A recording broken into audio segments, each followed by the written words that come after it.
एक छोटी सी भूल सारा जीवन चौपट। मैं जब जवान हो गया, मेरे शादी के लिए ढेर सारे लोग आने लगे। उसमें नेक और बद सभी प्रकार के लोग थे। जब शादी की बातचीत होती तो मेरे पिता दहेज के लिए मोटी रकम मांगते। एक दिन एक रिश्ते वाला आया।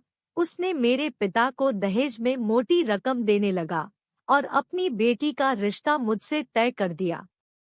मैंने भी बहुत खुश था क्योंकि मुझे पैसों की सख्त जरूरत थी। मेरे दिल में आईफोन लेने की बड़ी लालसा थी।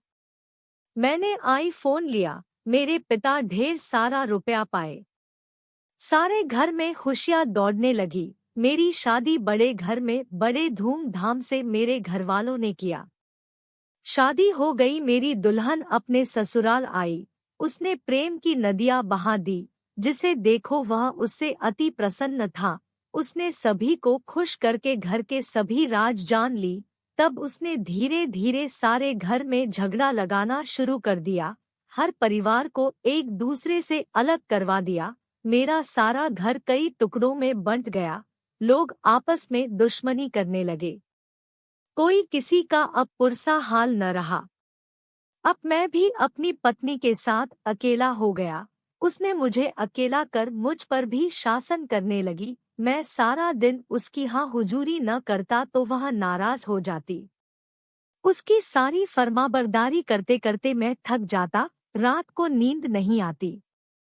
एक दिन मेरी माँ बीमार पड़ गई। मैं उनकी सेवा करने के लिए जाने लगा। वह बोली, तुम भी नादान हो, तुम घर का काम संभालो, मैं उनकी सेवा जाकर कर आती हूँ। वह माँ के पास गई। वह बोली, अब तुम वृद्धा आश्रम चली जाओ, वहीं तुम्हारी देखभाल होगी, मैं पैसे भेज दिया करूंगी। मेरे घर वालों के मन को ऐसे बदला कि सभी लोग कहने लगे, ठीक तो कह रही है, अब सास ससुर वृद्धा आश्रम में जाए। सभी परिवार मिलकर उन्हें वृद्धा आश्रम पहुंचा दिया। मैं बहुत रोया अपने माता पिता के लिए, लेकिन क्या कर सकता था। जब मेरी चले तब ना। वह धनी घर की थी, उसके घर वाले भी उसी का पक्ष लेते थे। एक दिन उसने मुझे वृद्धा आश्रम में पैसा पहुंचाने के लिए भेजा। मैं वहां गया, अपने पेरेंट्स को देखा। वह रोने लगे। कहा, बेटा क्या गलती की थी जिसका फल हमें बुढ़ापे में मिल रहा है।